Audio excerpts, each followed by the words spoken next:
Ouais, j'ai travaillé, j'avais 18 ans. 17-18 ans, je crois.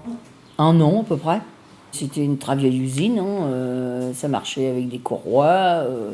On montait les selles pour faire des selles en cuir, c'était fait à la main, hein. C'était du beau travail, hein. C'était des belles selles, hein. Attention, hein. Moi j'étais poncé, les selles ils sortaient. Donc sur les côtés des selles, tu avais des bavures qu'il fallait que tu ponces. Après, j'ai été aussi au montage des selles. Alors tu posais tu posais la mousse sur la selle et ensuite tu mettais la peau. Tu posais la peau sur la mousse qui était sur la selle. C'était complexe, hein, comme travail, il fallait apprendre, hein. Ouais, c'était manuel, hein, beaucoup manuel. Et bah, c'était très vieux, hein, les courroies, les machines avec les courroies, ils fabriquaient tout, hein, la selle du début jusqu'à la fin, hein. Mais c'était beaucoup manuel, hein, quand même, hein. Bah, moi au début j'étais au pont, je ponçais, et après on m'a appris à monter la peau. C'était du cuir que tu mettais sur les selles. Mais avant de mettre le cuir, tu collais une mousse. Et après, avec tes mains, tu tirais pour bien mettre la selle, pour que la peau prenne la forme de la selle, hein. Mais c'était bien, c'était des belles selles, hein. Des selles en cuir, hein. Ils coupaient le cuir, tu vois, il y avait une grande table où ils coupaient le cuir pour fabriquer la selle, tout. Bah, moi j'ai foutu le bordel, ça c'est clair. C'était une ambiance familiale, on rigolait. Mais bon, moi je travaillais rapidement, donc j'avais du temps après pour faire les conneries, des trucs comme ça, quoi, tu vois. Mais bon, c'était marrant, quoi. Alors on me changeait d'atelier, on me punissait, tu vois. Bah, après ça a fermé, je crois que c'est pour ça. Non, je suis partie, je me rappelle, j'ai dû partir, je crois. J'avais ras-le-bol. Mais bon, sinon c'était sympa, hein. Bon, après, ça battait de l'aile, hein. Comment il aurait fallu qu'ils se modernisent, peut-être aussi, hein. Quand tu avais les machines avec les courroies, là, quand il y avait une courroie qui pétait, ils mettaient 4 heures pour la réparer. Après, il y avait la peinture aussi. Et il y avait aussi un endroit où ils trempaient le cuir dans l'acide ou je sais pas quoi. Là. Ouais, c'était pas mal, hein. C'était bien fait, quoi. Mais c'était pas moderne. Il y avait le sous-directeur, c'était Volosan. Ah, j'ai foutu un verre d'eau dans la gueule à lui, hein, qui planquait dans les vestiaires. Je crois que c'était une fille qui rentrait, qui déconnait avec moi. J'ai foutu un verre d'eau, il l'a pris en pleine gueule. Il a pas apprécié. Ouais, on se battait, tu vois, l'après-midi, on se battait à coups de flotte, des trucs comme ça, quoi. Mais moi, c'était marrant, moi, j'ai bien rigolé là-dedans. Enfin bon, une fois que tu faisais ton boulot, ça allait. Ils savaient que mon boulot était fait, donc ils m'engueulaient pas de trop. Mais bon, il était juste, hein, quand même, hein. Il avait raison aussi. Faut voir ce que je faisais. Il avait pas tort. Puis Monsieur Berthet, bah, c'était quelqu'un de gentil, hein.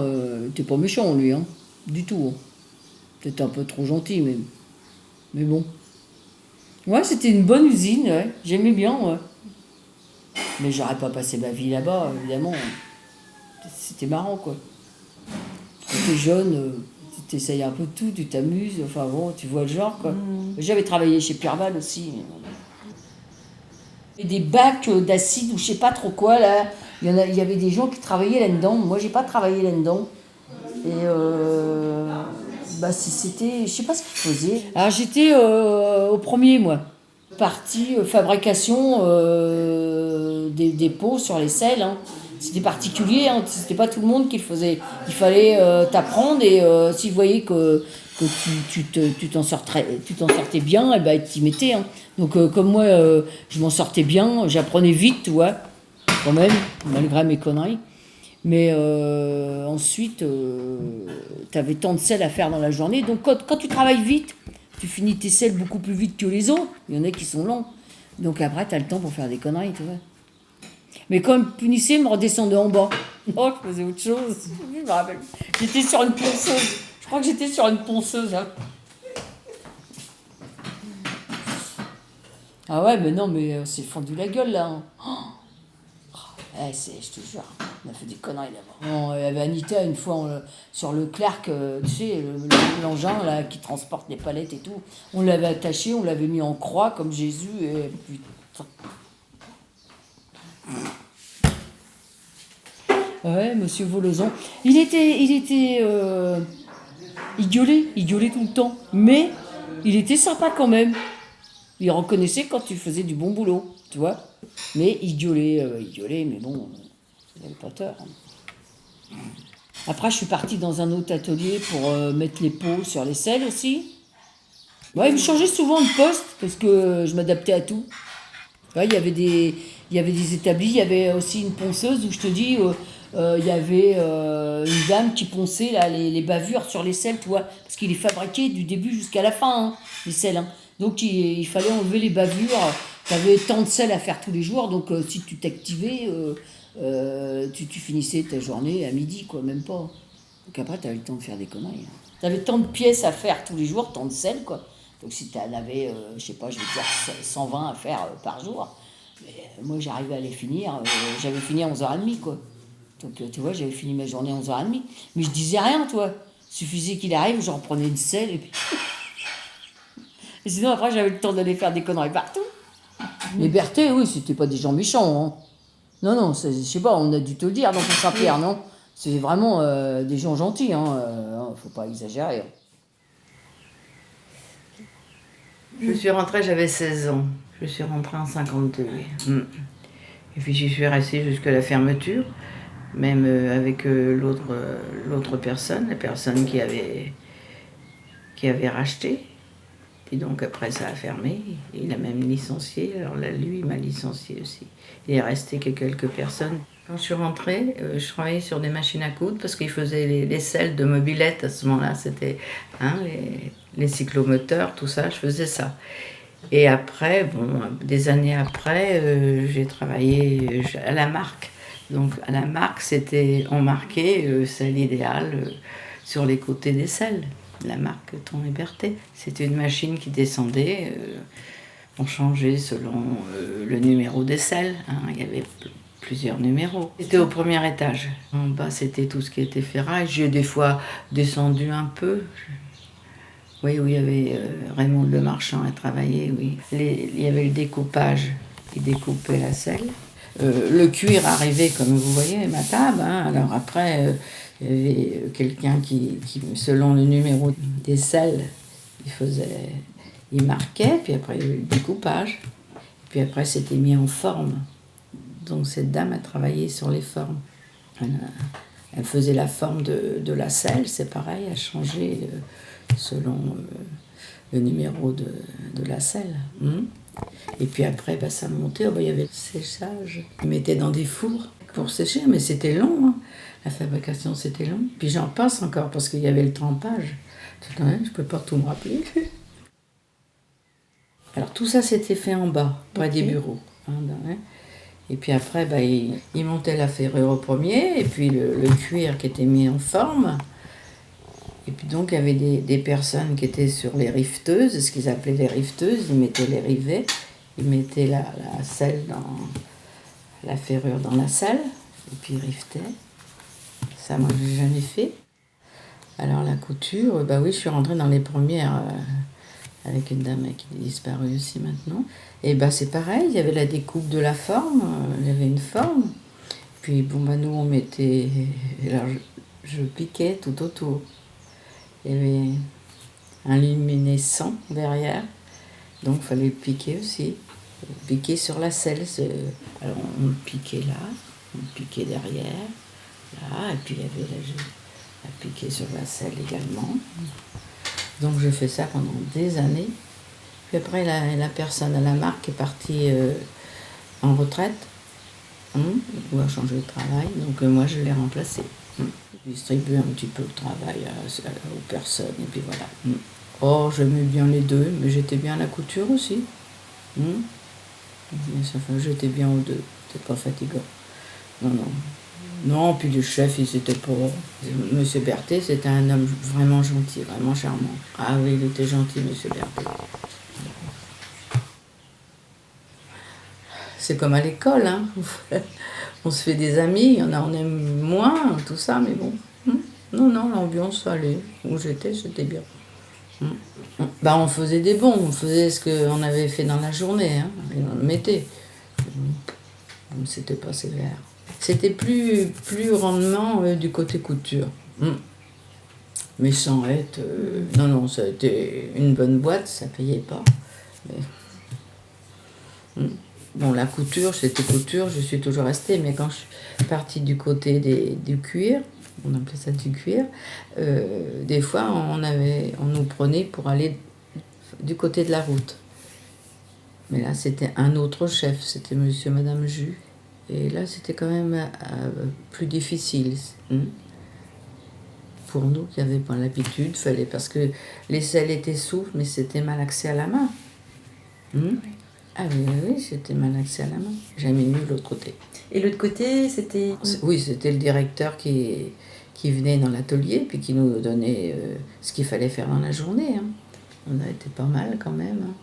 Avant le travail du cuir, voilà, que je me rappelle des gens qui étaient ce qu'ils appelaient la molette. Parce que le cuir étant brut, je vous fais voir sur des trucs, il fallait arrondir. Alors, ça s'appelait comment ça? La molette, je crois. C'était la molette. Elle passait sur machine électrique.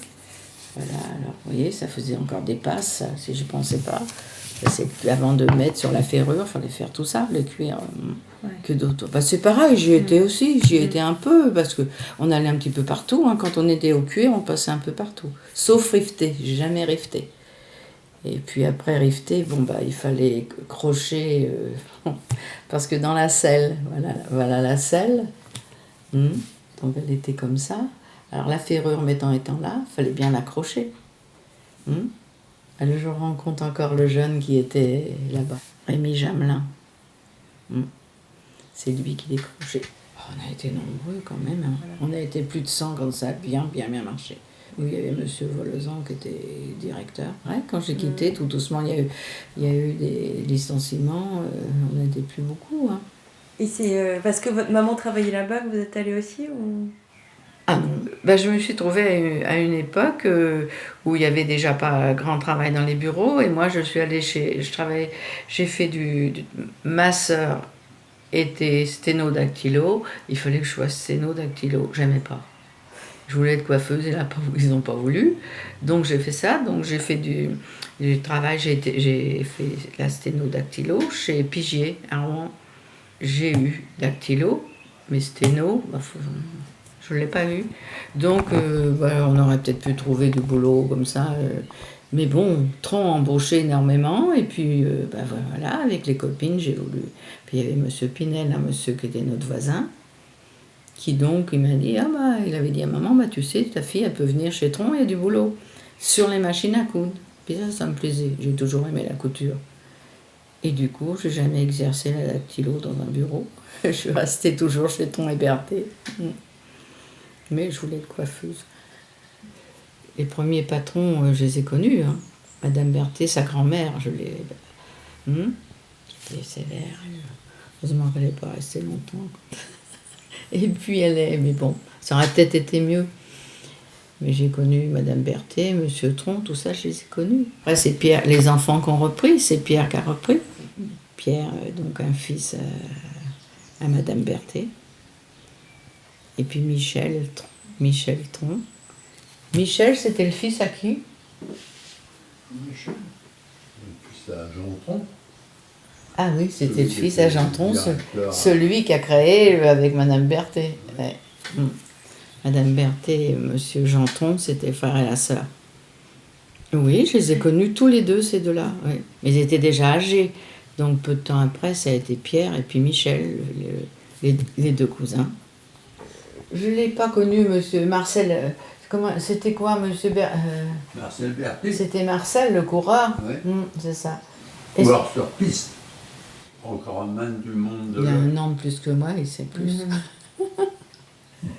Tu as travaillé quelques mois chez toi, en sortant de l'école, que tu me dis. Oui. Son père était peintre, était établi peintre, donc il fallait qu'il fasse la peinture, lui non plus, ça ne lui plaisait pas. Avant, vous savez, on ne nous demandait pas à choisir ce qu'on veut faire. Tu étais en haut aussi. Oui. Toi, tu étais du côté de la selle professionnelle. Oui. Le graissage, tout ça. Ah oui. Ah oui, puis il y avait la peinture. Ah oui, vous voyez, ça nous revient, mais bon.